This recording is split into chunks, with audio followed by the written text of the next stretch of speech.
अप्रमेयो विनिर्जितः भूतैः प्रमोदते विष्णुः मायया मोहयज्जगत् महेश्वरविधाधारो जगत्सर्गं चराचरं यस्य सृष्टिं प्रशंसन्ति परस्मै ब्रह्मणे नमः.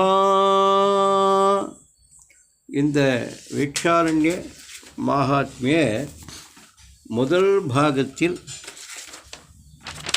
ஒரு 18 ஸ்லோகங்களின் பொருள் என்னவென்று பார்ப்போம். தேவபாகர் மகர்ஷி சாலிஹோத்திரரை நோக்கி கேட்கிறார். தங்களால் விரிவாக உபதேசிக்கப்பட்ட ரித்தாபநாசினி தீர வைபவம் புத்திர பௌத்திராதிகளையும் மோட்சத்தையும் அளிக்க வல்லது என்பதை புரிந்து கொண்டேன்.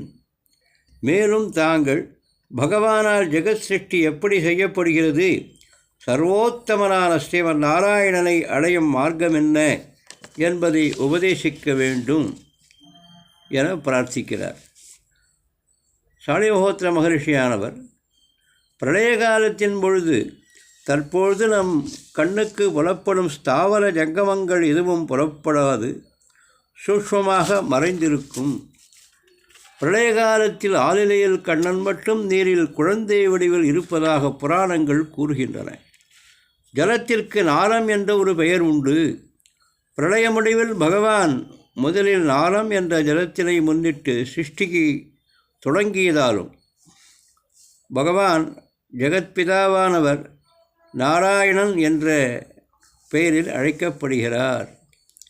ஆப்போ நாராயிதி புரோக்தாக ஆப்போவே நரசோ நமः தாயிதி ஸ்யாயினம் பூர்வம் தேன நாராயண ஸ்மிருதா.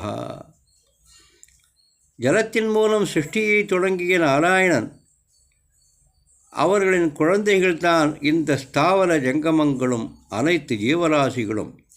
எனவே நாம் எல்லோரும் வாசுதேவ குடும்பம் ஆக ஒன்றாக ஆகிறோம். பின் மூலப்பிரகிருதியிலிருந்து மகத் அகங்காரம் சத்வரஜோ தாமஸ் குணங்களை சிருஷ்டிக்கிறார்.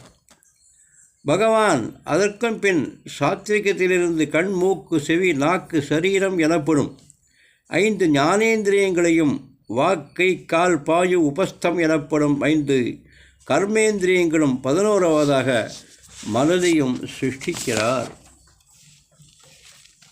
சப்தஸ்பர்ஷ ரூபரச கந்தங்கள் 10 இந்திரியங்களுக்கும் உபகாரமாக்கப்பட்டன.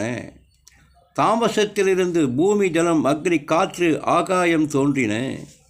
இவைகளுக்கு சப்தஸ்பர்ஷ ரூபரச கந்தம் முக்கிய குணங்களாயின.